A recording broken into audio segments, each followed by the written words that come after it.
Assalamualaikum warahmatullahi wabarakatuh. Halo sahabat, calon klien pengguna jasa kami. Jumpa lagi bersama kami. Semoga sahabat dalam keadaan sehat dan bahagia.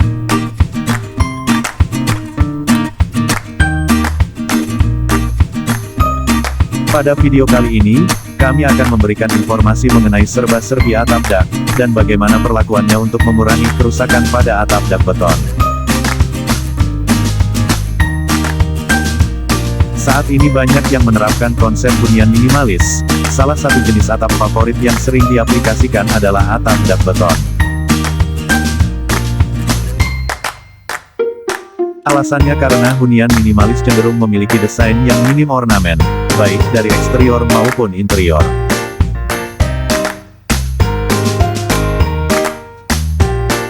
Seperti biasa kami ingatkan kepada sahabat untuk berikan like, komentar positif serta subscribe, dan aktifkan juga ikon loncengnya untuk memperoleh notifikasi video terbaru yang menarik lainnya dari kami. Dak beton merupakan atap yang cocok untuk rumah minimalis, karena atap dak memiliki bentuk yang sederhana dan tidak banyak ornamen. Atap dak memiliki kelebihan, seperti estetika yang elegan, dapat menambah space secara vertikal, serta pengembangan rumah di masa mendatang.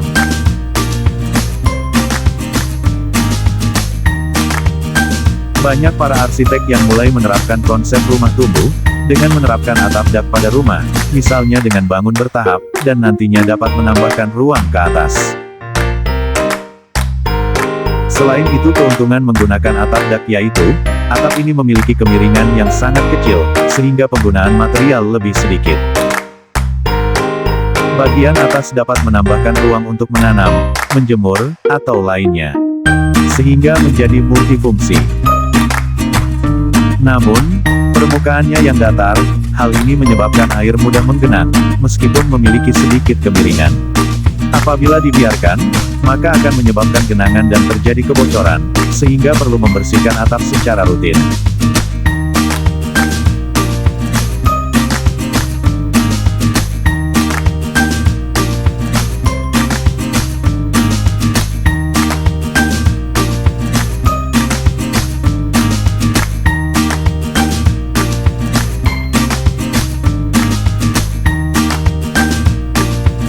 Di sisi lain atap dak juga dapat menjadi petaka ketika cara penerapannya salah. Biasanya ketika musim kemarau, mengakibatkan suhu udara dalam ruangan terasa lebih panas. Sebaliknya, ketika hujan, atap dak rawan terjadinya kebocoran. Kira-kira apa penyebabnya?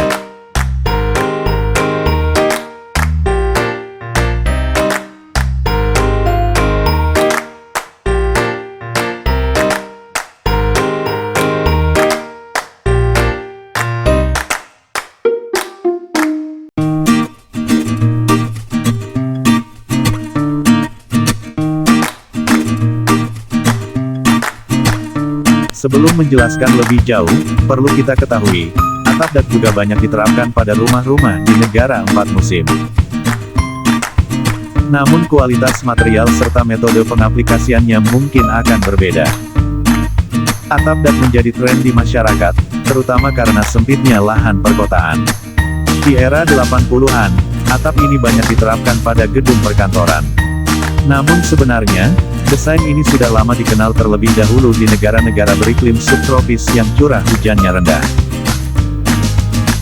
Proses pembuatan struktur atau rangka pada atap datar biasanya menggunakan material seperti pelat beton bertulang konvensional, beton prefab dan beton komposit.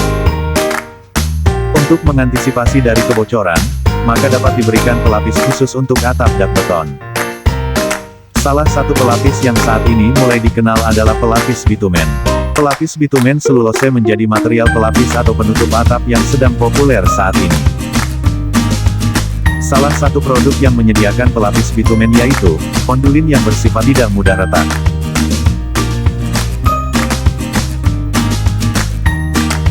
Pelapis bitumen dari ondulin dapat ditekuk hingga 180 derajat, sehingga bisa digunakan untuk menutupi celah-celah atau sambungan, yang terdapat pada atap datar untuk mencegah kemungkinan terjadinya tempias akibat air hujan.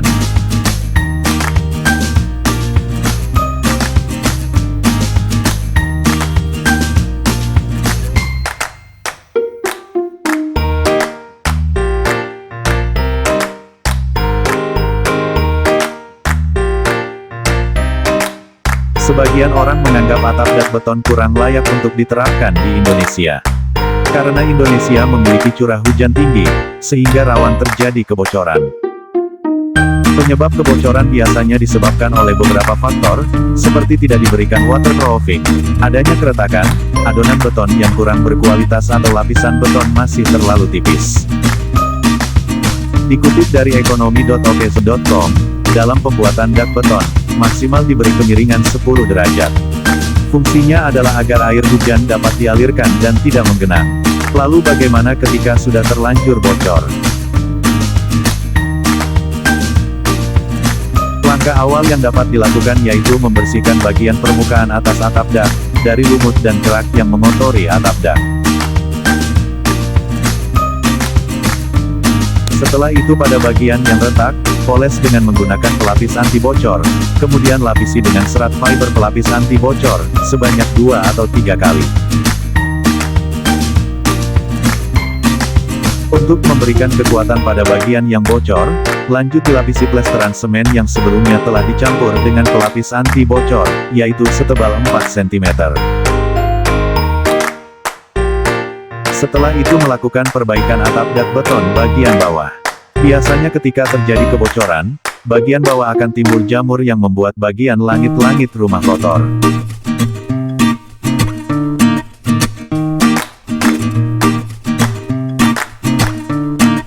Ketika membersihkan bercak jamur pada plafon, dapat menggunakan cap scrap atau dapat menggunakan sikat kawat halus, agar kerak mudah dihilangkan. Untuk mendapatkan hasil yang sempurna, maka dapat menutupi noda jamur dengan cat dasar dan biarkan sampai mengering sekitar beberapa jam.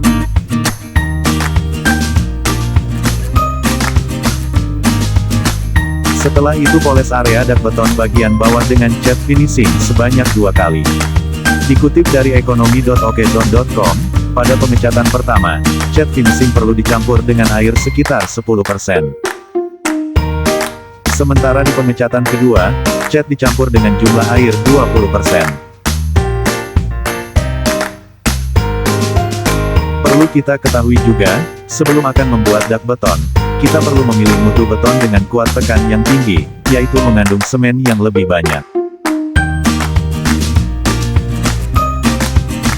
Karena dengan semen yang banyak, akan menutupi pori-pori pada permukaan atap dak beton. Kemudian, ukuran ketebalan pada dak atap juga perlu kita perhatikan. Dikutip dari solusibetonreadymix.com, umumnya untuk pengedakan atap memiliki ketebalan 12 cm sampai 15 cm menggunakan teknik dak bekesting. Atau ketebalan atap 10 cm jika menggunakan beton dari pabrik yang dipadukan dengan penggunaan bondex.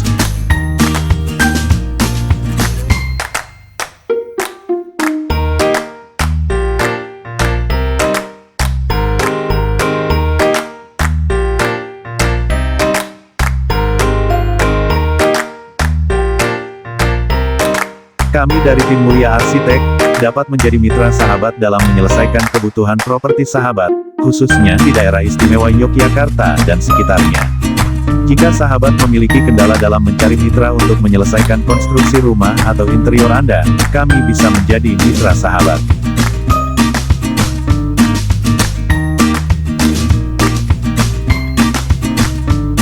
Untuk informasi selengkapnya, sahabat bisa mengunjungi website kami, yaitu di www.muliaarsitek.com, serta Instagram dan Facebook, Mulia Arsitek, atau menghubungi admin kami, di 0811-264-8986. Jangan lupa untuk berikan like, komentar positif serta subscribe, dan aktifkan juga ikon loncengnya untuk memperoleh notifikasi video terbaru yang menarik lainnya dari kami. Assalamualaikum warahmatullahi wabarakatuh.